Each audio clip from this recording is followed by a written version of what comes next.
Para cualquiera que esté preparando un examen de pedagogía, esta es una de esas teorías que hay que dominar sí o sí. Así que hoy vamos a desgranar la teoría de situaciones didácticas de Guy Brusseau de una forma clara, directa y al grano. A ver, la teoría de Guy Brusseau arranca con una pregunta que parece simple, pero que lo cambia todo. No se trata solo de memorizar fórmulas, sino de entender cómo se crea de verdad el conocimiento en una clase. El objetivo es cambiar el foco y ver la enseñanza como un proceso en el que los estudiantes producen conocimiento matemático, no son meros receptores.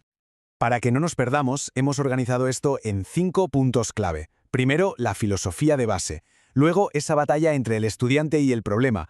Veremos el nuevo rol del profesor, hablaremos de esas reglas del juego que nadie explica y al final juntaremos todas las piezas. Vamos a ello.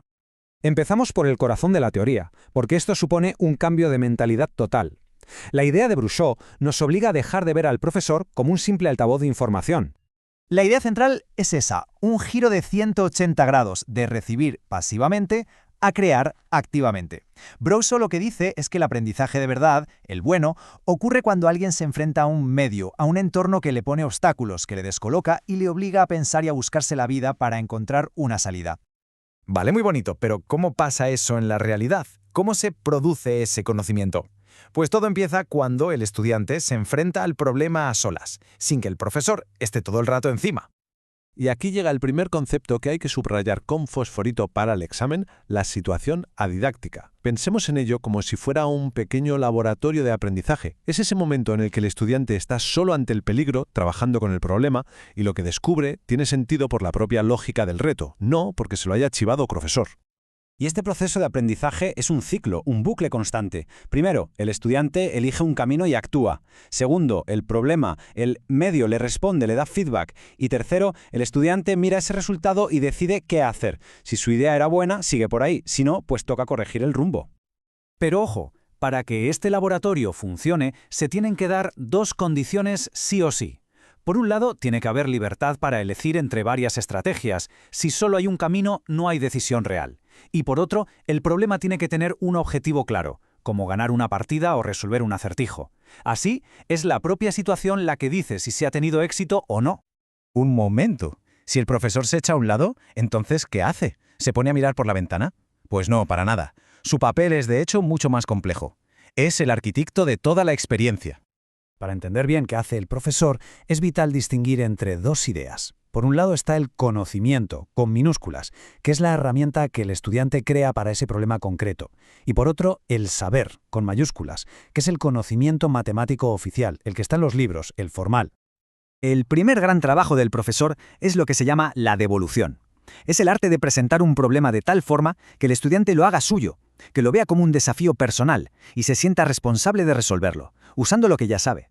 Y una vez que el estudiante ha construido su propia solución, ha producido su conocimiento, entonces el profesor vuelve a escena.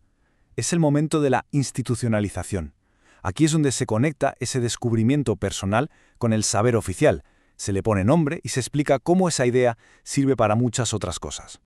Pero en todo este baile entre profesor y alumnos hay una fuerza invisible que lo maneja todo, unas reglas que no están escritas en ninguna parte. Brusseau lo llamó el contrato didáctico. Pensemos en esto como las reglas del juego del aula. Son todas esas cosas que se dan por sentadas sobre lo que se puede hacer, lo que se espera del otro y cómo hay que enfrentarse a los problemas. Se negocian sin hablar, casi sin darse cuenta. Aquí tenemos un ejemplo perfecto. Unos estudiantes estaban atascados con un problema de división. ¿Por qué? Porque su contrato didáctico, su creencia, les decía que en un problema de mates los números o te los dan o los calculas, pero jamás de los jamases te los inventas. Y aquí está el quid de la cuestión. Este contrato puede ser una trampa. Esas reglas no escritas, esas creencias sobre cómo funcionan las matemáticas, pueden impedir que se encuentren soluciones perfectamente válidas.